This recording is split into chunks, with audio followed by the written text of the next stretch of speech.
नमस्कार दोस्तों, एक बार फिर से आप सभी का स्वागत है। जय श्री राम, जय बागेश्वर धाम, जय जय हनुमान। कर्ज की समस्या एक ऐसी समस्या है जो किसी भी व्यक्ति के अगर जीवन में एक बार हो जाए तो ऐसे व्यक्ति के मन में बिल्कुल भी सुख और शांति हो ही नहीं पाती है। वह जितनी भी चीजें करता है बिल्कुल आधे अधूरे मन से ही करता है। आधी अधूरी ही जिंदगी बिल्कुल जीता रहता है, क्योंकि उसका सारा ध्यान तो पूरा दिन ही कर्ज से कैसे निपटे, कैसे छुटकारा ले, इसी पर लगा रहता है। इसीलिए शास्त्रों में बताया भी गया है कि कर्ज को एक धीमी मौत कहा गया है, यानी कि जिसकी भी जीवन में ये समस्याएं होती हैं।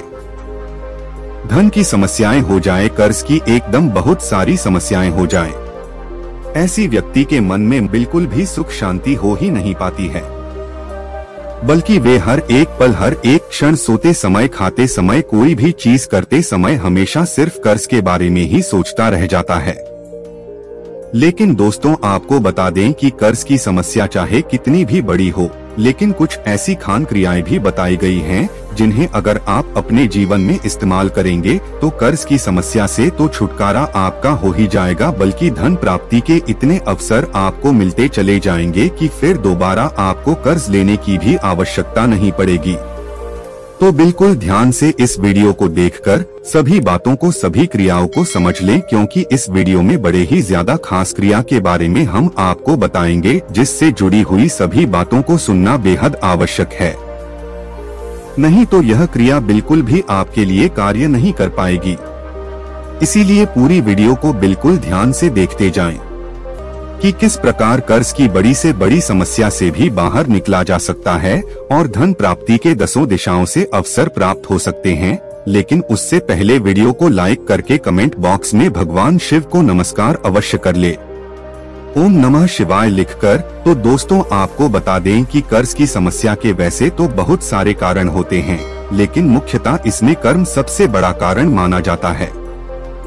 यानी कि अगर किसी व्यक्ति के पिछले जन्म पर कुछ कर्ज रह गए हो तो इस जन्म में वह किसी न किसी रूप में कर्ज के रूप में उन्हें चुकाता ही रह जाता है। काफी लोग ऐसे होते हैं कि धन की जो परेशानी होती है, धन का कर्ज होता है, उसे ही कर्ज मान लेते हैं, लेकिन किसी भी रूप में कर्म कर्ज की मार डाल सकता है। जैसे कि बहुत सारे लोगों को बीमारियां हो जाती हैं। कई लोगों के ऐसे फिजूल खर्च उनके घर में बढ़ने लग जाते हैं कि जितनी उनकी कमाई होती है उससे उनका पूरा ही नहीं पड़ता है, और उसे पूरा करने के लिए उन्हें कर्ज लेना पड़ जाता है। तो यहीं से बस कर्ज की बहुत ज्यादा अधिक मुसीबत शुरू हो जाती है, और इस बात को केवल वही समझ सकता है जिसके जीवन में कर्ज की समस्याओं हो कि कैसा उसका हर एक पल, हर एक क्षण, हर एक सेकंड बीतता है। लेकिन आपको बिल्कुल भी घबराने की आवश्यकता नहीं है। जो यह प्रयोग हम आपको बता रहे हैं, इस प्रयोग को आज तक जिस भी व्यक्ति ने करा है उसका निश्चित ही हर प्रकार का कर्ज समाप्त हो गया है। बल्कि एक साधक के जीवन में तो इतना बड़ा कर्ज था कि वो 5 करोड़ के कर्ज कैसे चुकाएगा, इसी बारे में सोचता रहता था। तो जब हमने उसे इस उपाय के बारे में बताया तो इस उपाय को उसने बड़ी मेहनत से किया, लगन से और भक्ति के साथ किया, जिससे उसका संपूर्ण कर्ज तो समाप्त हो ही गया, बल्कि आज तक उसके जीवन में कभी भी धन की समस्याएं नहीं आई है। तो अब आप यह देख ले कि कितना बड़ा और कितना खास यह प्रयोग है। यह बहुत ही ज्यादा सरल और सबसे ज्यादा आसान प्रयोग है, जिसे कोई भी आपको अपने जीवन में बिल्कुल भी नहीं बताएगा। लेकिन हमेशा ही हम अपने चैनल में खास चीजों को बताते हैं, इसीलिए इस वीडियो में खास चीज, खास क्रिया के बारे में बताएंगे। तो सबसे पहले तो आप चैनल को सब्सक्राइब अवश्य करके रखें, बेल बटन दबा कर रखें, क्योंकि हम हमेशा ही खास चीजें आपके लिए लेकर आते हैं। तो इससे ये सभी खास चीजें आपको मिल सके, कोई भी वीडियो बिल्कुल भी मिस ना हुआ करे। तो दोस्तों, आपको बता दें कि धन का जो स्थान होता है तंत्र में नाभि को बताया गया है। अगर आप चाहते हैं कि आपके जीवन से कर्ज की समस्याएं दूर हो, धन की समस्याएं दूर हो, तो तंत्र का, मंत्र का, साधनाओं का और सभी चीजों का इस्तेमाल करना आपको बेहद आवश्यक है। तो सभी चीजों को मिलाकर बिल्कुल एक सरल सा और एक बहुत ही छोटा सा यह प्रयोग है। तो नाभि का जो केंद्र होता है वह धन का स्थान माना जाता है, जिसे तंत्र में कहा जाता है कि वहीं पर भगवान विष्णु और माता लक्ष्मी विराजमान रहते हैं। और जिस भी व्यक्ति का यह स्थान, यह केंद्र खराब हो जाता है तो ऐसे व्यक्ति को धन की परेशानी का सामना करना पड़ता है। हर समय बस वह धन के बारे में सोचता रहता है। जितना सोचता है उतना ही धन उससे बिल्कुल दूर हो जाता है। जरा जरा सी छोटी छोटी चीजों के लिए, खाना खाने तक के लिए उसे पैसे कैसे आएंगे इस बारे में सोचना पड़ जाता है। लेकिन अगर यही केंद्र उसका जागृत हो जाए तो ऐसे व्यक्ति को धन की समस्याओं के लिए बिल्कुल भी सोचना नहीं पड़ता है और वह जो भी चीजें चाहता है केवल इच्छा करता जाता है और अपने आप ही सभी चीजें उसके जीवन में निश्चित ही आती है। चाहे उसमें कितना भी आलस ही क्यों ना हो, चाहे वह पूरा दिन ही सोता ही क्यों न रहता हो, लेकिन फिर भी ऐसे योग बनते हैं, ऐसी चीजों उसे प्राप्त होती है कि अपने आप ही वो जो इच्छाएं कर लेता है उसकी पूर्ण जरूर होती हैं। तो इस केंद्र को जागृत करना बेहद आवश्यक है। नाभि का जो केंद्र होता है यहीं से ब्रह्मा जी भी उत्पन्न हुए हैं। यानी कि जिस भी व्यक्ति का यह केंद्र जागृत होता है उसकी संपूर्ण इच्छाएं अपने आप ही ऑटोमेटिक पूरी होती चली जाती है। उसके चेहरे पर एक गजब की मुस्कान होती है और वह किसी भी चीज से जरा भी विचलित नहीं होता है। तो इस केंद्र को जागृत करने के लिए सबसे पहली चीज तो यह है कि आपको नाभि पर सूरजमुखी के जो फूलों का रस है इसे रोजाना लगाना है। केवल इस फूल के रस को लगाने मात्र से ही यह केंद्र जागृत होने लग जाता है।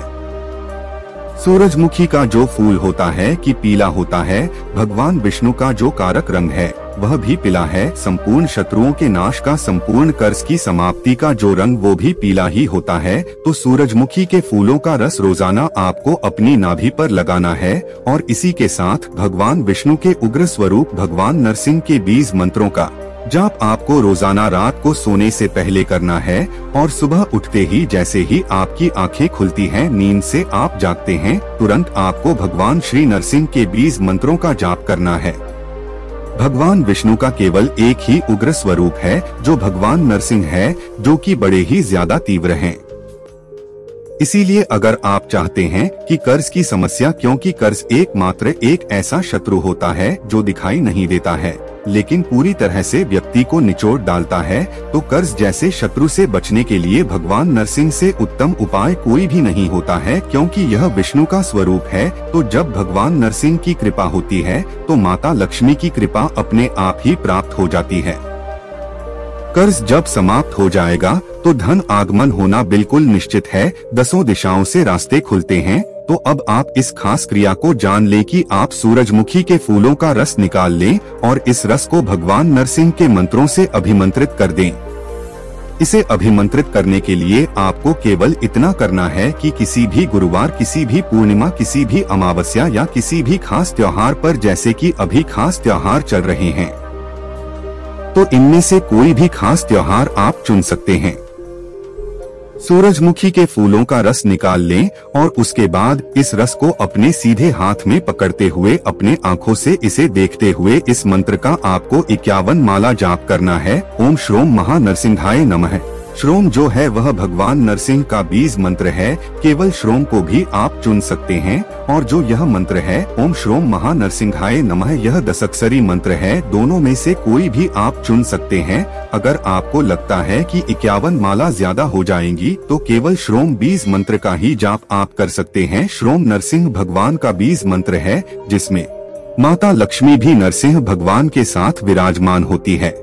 तो इस रस को हाथ में पकड़ते हुए आपको 51 माला जाप कर लेना है और इसके बाद आपको इस रस को आधा अपने घर रख लेना है और आधा किसी भी मिट्टी के कुल्हड़ में इसे भर के आपको पीपल वृक्ष के जड़ के पास एक दिन मात्र के लिए इसे मिट्टी में गाड़ कर आ जाना है और उसी के बिल्कुल अगले दिन, यानी कि जैसे आज अगर आप इसे गाड़ कर आएंगे तो अगले दिन इसी समय जाकर आपको इस कुल्हड़ को निकाल लेना है और बस इसी कुल्हड़ को उस रस में वापस मिला देना है जो आज आधा आपने अपने घर में रखा था। जो यह आप पीपल वृक्ष के पास से लाएंगे यह बिल्कुल सिद्ध होगा और अभिमंत्रित होगा। बस इन दोनों रस को मिलाकर रोज रात को सोने से पहले अपने नाभि पर इस रस को लगाने मात्र से और मंत्र का जाप करने से ओम श्रोम महानरसिंहाय नमः, जो कोई भी रात को इस प्रकार सोता है और सुबह उठता है तो उसका संपूर्ण कर्ज बहुत ही तेजी से, दोगुनी तेजी से समाप्त होता ही है।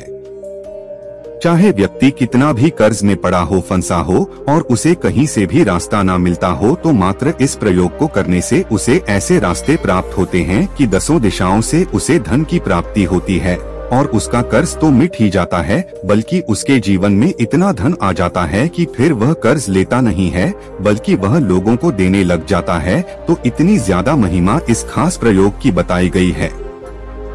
अब आप खुद सोच लीजिए कि यह आपको प्रयोग करना है कि नहीं। अगर आपके जीवन में कर्ज की बहुत ज्यादा समस्याएं हैं, तो पल पल क्षण क्षण मरने से अच्छा है कि आप इस प्रयोग को कर लें और अपने जीवन के सभी कष्टों को दूर करें, क्योंकि भगवान नरसिंह की कृपा जिस भी व्यक्ति को प्राप्त हो जाती है, तो यह समझ ले कि कर्ज से बड़ा कोई शत्रु होता नहीं है। लेकिन नरसिंह भगवान की कृपा मात्र से कर्ज इतना बड़ा शत्रु भी जब हार जाता है, समाप्त हो जाता है और जीवन में कभी फिर लौटकर आ भी नहीं सकता है, तो ये समझ ले कि कर्ज जैसा शत्रु जब समाप्त हो सकता है, तो इस दुनिया में ऐसा कोई भी शत्रु नहीं है जो भगवान नरसिंह की कृपा से समाप्त ना हो। तो अगर आपके वैसे शत्रु है, कोई भी किसी भी प्रकार के शत्रु हो, तो उन सब चीजों के लिए भी यह प्रयोग एक रामबाण है और नरसिंह अस्त्र है। तो आप भगवान नरसिंह के इस अस्त्र का इस्तेमाल करें और अपने जीवन को सुखमय बनाएं। दोस्तों, यदि आपको हमारे द्वारा दी गई यह जानकारी पसंद आई है, तो वीडियो को एक लाइक और चैनल को सब्सक्राइब जरूर कीजिए और साथ ही साथ इस वीडियो को अपने दोस्तों और रिश्तेदारों के साथ भी शेयर कीजिए। अब आप हमारे साथ एक बार भगवान श्री राम के नाम का जयकारा लगा दीजिए। जय श्री राम, जय बागेश्वर धाम। अपना ध्यान रखिए, स्वस्थ रहिए, सुरक्षित रहिए। आपसे पुनः भेंट होगी इसी प्रकार की जानकारी के साथ। जय श्री राम।